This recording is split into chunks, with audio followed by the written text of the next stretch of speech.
എനിക്ക് ഒട്ടും ഇഷ്ടമില്ലാത്ത സാധനമാണ് ഈ ബീട്രൂട്ട് എന്ന് പറയുന്നത്. പക്ഷെ അമ്മ ഇങ്ങനെ ഉപ്പേരി വെച്ച് തരുമ്പോൾ എനിക്ക് ഭയങ്കര ഇഷ്ടമാണ് ചോറിൻ്റെ കൂടെയൊക്കെ കഴിക്കാൻ. അപ്പോൾ ഇത് 2 വലിയ ബീട്രൂട്ട് ചെറുതാക്കി അരിഞ്ഞ് കുറച്ച് കല്ലുപ്പും അതുപോലെ 1 ഗ്ലാസ് ചൂടുവെള്ളവും കൂടി ഒഴിച്ച് കുക്കറിൽ ഒന്ന് വേവിച്ച് വെക്കാമേ, ഒരു വിസിലിൽ.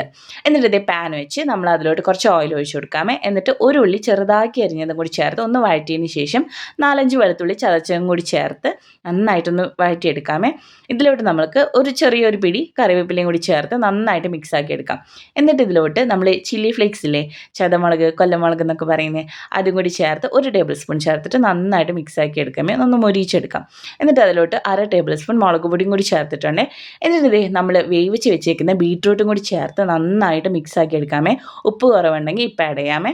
എന്നിട്ട് ഇത് ഒരു പിടിയോളം നമ്മൾ ചിരകി വെച്ചേക്കുന്ന തേങ്ങയും കൂടി ചേർത്ത് നന്നായിട്ട് മിക്സ് ചെയ്തെടുക്കാമേ. നന്നായിട്ട് ഹൈ ഫ്ലെയിമിലിട്ട് മിക്സ് ചെയ്തെടുത്താൽ മതി. നല്ല ടേസ്റ്റാണ്. നിങ്ങളൊന്ന് ട്രൈ ചെയ്ത് നോക്കണേ ഇങ്ങനെ. ഏത് ചോറിൻ്റെ കൂടെയോ എന്തിൻ്റെ കൂടെ